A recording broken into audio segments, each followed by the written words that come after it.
It's time for Monday Morning Fallout. Monday Morning Fallout! Of course, when we overreact to the football weekend, and normally there's a lot of overreacting to do. Today, there is a copious amount of overreacting to do. It's true. So let's get right into it. A lot of good stuff happening. I got my 3 big thoughts. Thought number 1. Somebody's calling me. Tell them to stop. Thought number 1. Suddenly on Saturday. Mm-hmm. So, when I left the Fox studios on Friday night, Yes. I remember thinking, that was a night of high school football. I would say there weren't a ton of things that really kind of changed my mind. We'll get into a couple things that did, but overall Friday night, kind of tame. Even Thursday night, there was only one game, the New Diana Jacksboro game, and great game. Great game. Yeah. I wouldn't say New Diana winning was a particular shocker. We were just kind of cruising along, a little chalky for them. Mm-hmm. And then Saturday happened, and all of a sudden, oh boy, I sat in my office, and thanks to our friends at Texan Live, I was able to stream a number of games, and suddenly everything just kind of got turned around, mm-hmm. both in the things that did happen and the things that almost happened. Mm-hmm. The things that did happen is that 6A Division II Region 2 got blowed up. It's true. It got blowed up, and the people who blew it up were East Texas. Yeah. East Texas blowed it up. Yep. Because we were anticipating a big-time clash between Klein, Collins, and Spring Westfield in the regional final. Really excited about that. Thought this was going to be a great Houston area showdown. And East Texas was like, nah. Spring Westfield goes down to Lufkin, 14-11. Yep. And if that weren't enough, Klein Collins, your pick to win the title. I thought Klein Collins would run away with the 6A D2 title. That's how good they looked all year. They go down to Longview. Now, I don't want to let an opportunity go by for me to toot my own horn. So right. toot. Sure. I did say that Longview was the sleeper in this bracket. That's a good Back pick. in our bracket breakdowns, I did say Longview was the sleeper. Yeah, they have. But even I didn't pick this. Yeah, they have been on a torrid run ever since Haynes King took over at quarterback, John King's son. They are. I mean, they're good in every other place on the field. They've got an elite secondary for a high school team. Jalen Carr is awesome. They're good. And now, look, Hewitt Midway looks really good, right? Right. They got to get past South Lake Carroll, but Hewitt Midway looks pretty good. I mean, at this point, are you picking against Longview or Lufkin? They have the way that they're rolling right now. It's going to be a war, but that got blowed up, right? Yeah. Then we were watching. I know I was watching the kind of mid-afternoon matinee. Yep. Between Cal Allen and Kerrville Tivy. And interesting. this Tivy, if you didn't see, Tivy put in this new running quarterback, and I wish I had his name. Yeah. But I don't have it in front of me. And he was lighting Cal Allen up. Yeah, they weren't did ready for not that. have an answer for that. Yeah. And Cal Allen, the runners-up a year ago, who had Yeah. looked like they were going to cruise through Region 4, Yeah. all of a sudden, Got a little scare. 24-10 at halftime, they're Yeah. down. Now, Phil Danaher happened in the second half, and they end up winning that game 31-24. But I will tell you that was one that really piqued our interest. Like, whoop. And, by the way, Midland Lee gave Euless Trinity a big-time scare. Yeah.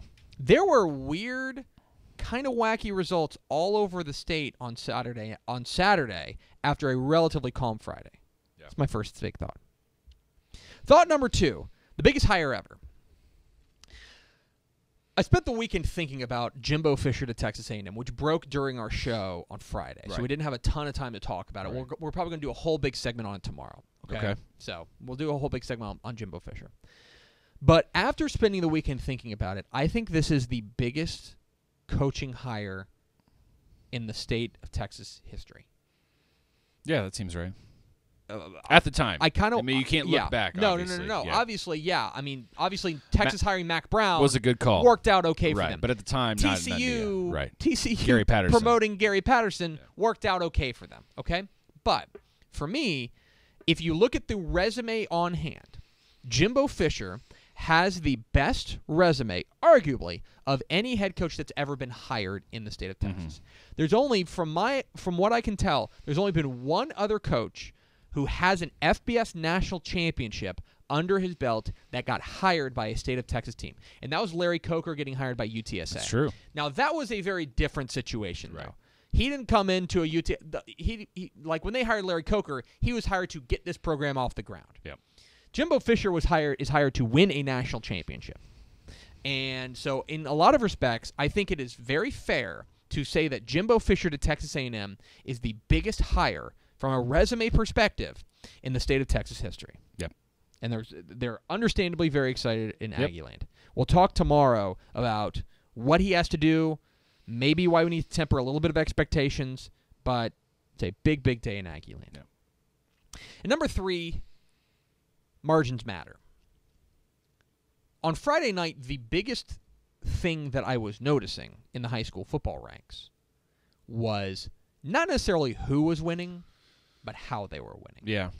You and I sat here on Friday Yeah. talking about the Katy-Atascocita game. Right. And we said, look, Katy's the favorite. Yeah. We both picked Katy. But there would be 2 results that would be really shocking to us. Right. One would be if Atascocita won. Right. The other would be if Katy dominated Atascocita. And guess what happened? They blew him out of the water. They blowed him up. Yeah. It was a no contest do. I don't see how you can look at Katie's resume in the playoffs so far and not think they're the favorite now. I mean, right now, we're going to have or later this week, I think on Wednesday, we're going to take a step back halfway through the playoffs and give ourselves an opportunity to repick state champions. I've lost. I'll tell you right now, I'm repicking my state champion. It's Katy. I lost 2. Yeah. I've lost Richland Springs and Wall. Yeah. But to me, that was an example of a game that was not an upset. No. Not an upset, it was not an upset, but the result was a shock to the system that you have to reconsider this Katy team as maybe the favorite to win the 6A Division I title. Right. Between Madisonville giving West Orange Stark a scare, I got an email from Rusty Nail this morning saying, "Thanks for your coverage. We gave old Cornell a scare." And I said, "Yes, you sure did." They took West Orange Stark to the brink. Yeah. But all these margins are things that we are now going to take into account looking forward in the playoffs. Margins matter. 3 helmet stickers, Max. A helmet sticker to Richmond Foster running back Alec Harris. A week up, I wondered if maybe. Did I step on it? Yep. What'd I do? How does he always do this? Did that work? Yes. Good. Okay. Alec Harris. We were wondering. There was a little bit of part of me that wondered if Richmond Foster was going to have a letdown after their win over Dripping Springs. No letdown from Alec Harris.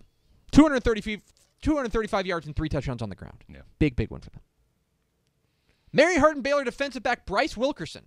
Mary Hardin Baylor advances, but it was dicey. It's tied at halftime. It's tied going into the 4th quarter. And that's when Bryce Wilkerson made the play of the game, a go-ahead 67-yard touchdown, a punt return touchdown in the 4th quarter. And that put them on the track to to win 24-10 and advance in the next round of the Division III playoffs. Helmet sticker to Mary Hardin Baylor defensive back Bryce Wilkerson. And a helmet sticker to Henderson quarterback Trey Hall. 197 yards and a touchdown passing, 110 yards and 2 touchdowns rushing in a big win over Kilgore. Those are your helmet stickers. 3 teams to watch. How about those Brock Eagles? Man, what a win. What a statement win for Coach Worrell. What a win against a Wall team that had been clubbing people. Just clubbing people over and the they head. have a great history, both teams against each other. And this looked like the year Wall was going to take it. And Brock stood on its head defensively. They held them to 49 yards of total offense.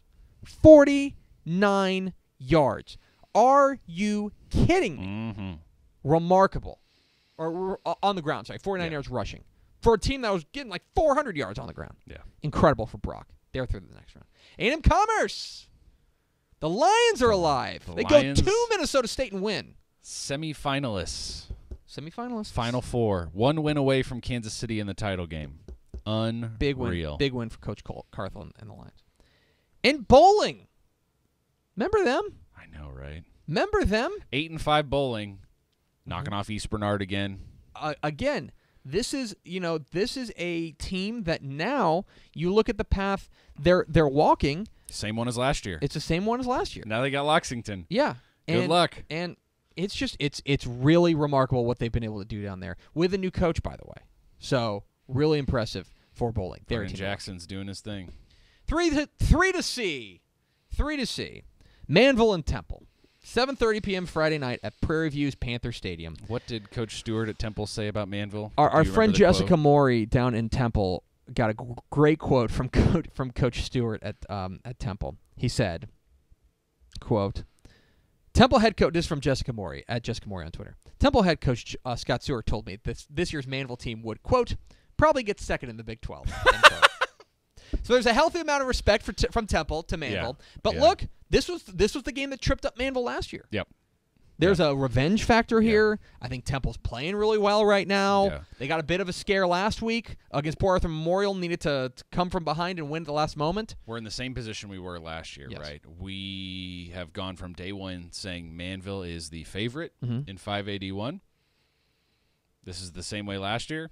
And then Temple upset him and knocked him out, and Temple ended up in the state title game. And I'm sure the folks down in Temple don't think it's an upset. No, don't blame them. Temple has all the pedigree in the world, and they have every reason to believe that. But this is going to be a good one. How about Mary Hardin Baylor against the College at Brockport, 2:30 p.m. Saturday at Crusader Stadium in Belton. The Crew should win that just because that's a terrible name for a college football team. Do you know where the College at Brockport is? Somewhere on an ocean somewhere, clearly, right? It's in New York. Okay. It's in your place. They're in Brockport, New York. Brockport, near New Rochester. York. Near Rochester, man. I've never been up there. Rochester's terrible. Okay. Go Crew. All right. And finally, Albany and Munster, 7 o'clock Friday at Iowa Park's Hawk Stadium. And raise your hand if you're going to be there. If you're on the podcast, we're both raising our hands. So if you're in Iowa Park, come say hi. We are really excited about this game. We had that one circled probably week 2 of the season. Like, oh, yeah, these two are going to play each other. It's going to be awesome. That's Monday Morning Fallout.